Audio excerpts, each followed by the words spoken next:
to go empty their sanitation bucket. They ate in their cell, and they had a tremendous amount of time. What can you? The most important muscle that they exercised was their brain, which is why the tap code was so important. But they used other methods. They could cough, they could sneeze, they could try to do different things along those lines. They waved their hands in front of the door so that shadows would be indicative of those letters and able to communicate. Mr. Speaker, they had my uncle, let me just say, my uncle built his home in Fairfax Station, Virginia, in his mind long before any brick was laid. Brick by brick. Knew exactly how many bricks it would take. Knew exactly how many feet of pipe it would take. Knew exactly how much lumber. These were the exercises. He built it, tore it down, built it, and tore it down. These were the exercises that these men would go through. At Alcatraz, Sam Johnson learned French through the walls. A product of Texas public schools, they didn't have the opportunity, or at least he might not have had the opportunity to learn a foreign language, and so used that opportunity in Alcatraz to learn French from Bob Shoemaker. Not the most ideal way to learn French, but the one thing that they did have was time. The Vietnamese tried to strip everything from these men. But there's one thing that they couldn't strip. They couldn't strip their faith. They couldn't strip their honor. And each was determined that they would return to the United States with honor. That, I think, is just remarkable. One of the things, as we think about February 12th, 1973, we cannot miss what was happening back here at home. Their spouses played a vital role and an active role, not only with the government, but also in the Paris Peace Accords, advocating for the release of the American POW. Now, Mr. Speaker, Vietnam was not a popular war, a war that went into living rooms. But the one thing that the American public was able to unite and rally round was our American POWs. Bracelets were worn, identifying American POWs and the day that they were shot down. I have a bracelet, Mr. Speaker, in my office. It's sitting next to two pictures. One of the day Bob Shoemaker was shot down, February 11th, 1965. And the other was this picture right here. This is the first time that he had an opportunity to see his wife and his son Grant, who was a little bit over about 8 years and 3 months, I think, at the time.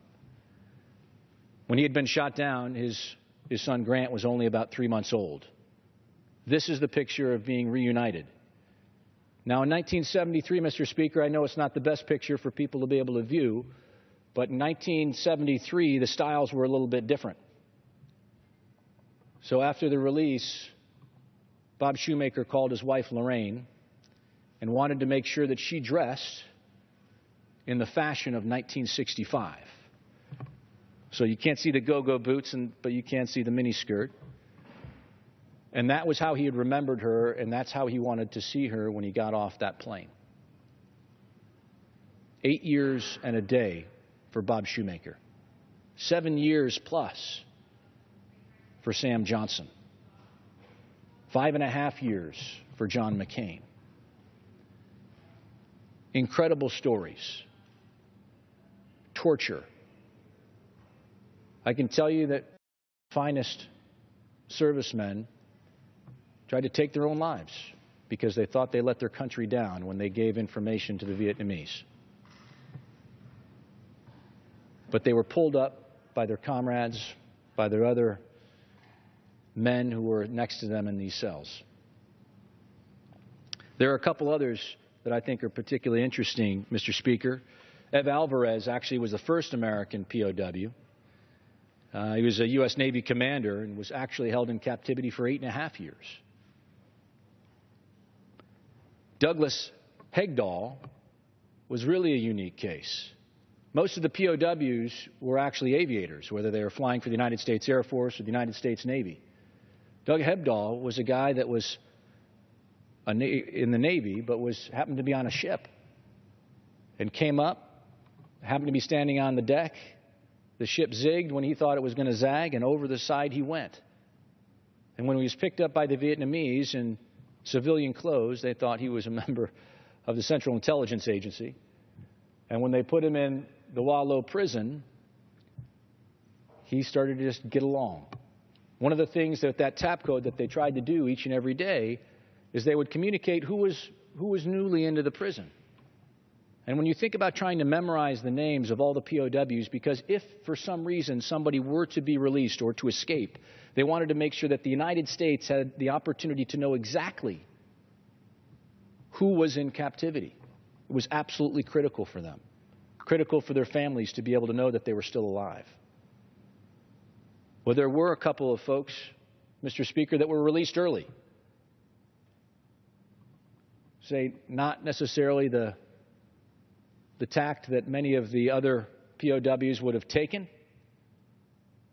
Doug Hebdahl did not want to be released, but was ordered to go because he had a photographic memory and knew every single POW, knew their hometown, their phone number.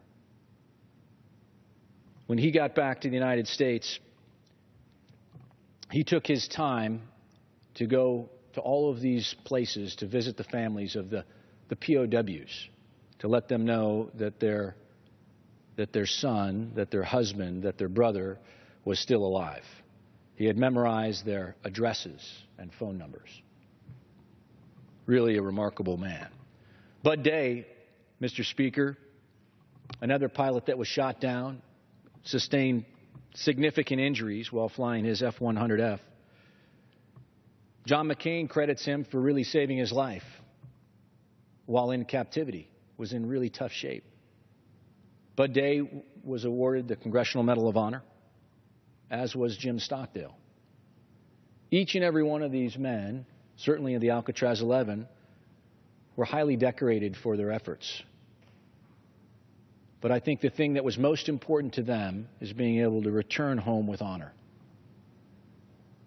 We look today, Mr. Speaker, February 12th, 2015, as really a celebration, honoring the legacy that these American fighting men have given us all. An incredible faith and a dedication to make sure that each and every one of them was going to return with honor. There's a ceremony that happened on February 12th as they were discharged and marched out of the Wallow prison. They were determined to march in rank as an American fighting force, and then were discharged one by one. Shot down would be the first one released, so that was Ev Alvarez. Second one was Bob Shoemaker. And they really didn't believe it. They didn't believe that this day had finally come. They saw that, C-141 come into Hanoi, and really didn't start the real celebration until the 141 had lifted off that tarmac, and the first group of American POWs were on their way home. Mr. Speaker, I'm in awe every time I read stories of these men who did incredible things to endure and to overcome. It's an honor to be able to serve with one in this body. But it's also an honor to be able to stand here today on the day of Operation Homecoming and its 42nd anniversary to say that America will never forget. America will always remember that we stood by you then, and we look to stand by all of our men and women in uniform. We're in the midst of a conflict right now, in the midst of a war on terror. We must make sure that we give our men and women that we've asked to go out and defend us the tools necessary to protect our country and to do the job that we've asked them to do. And I hope, Mr. Speaker, that no one has to endure what these men endured in Hanoi. I want to thank my colleagues who joined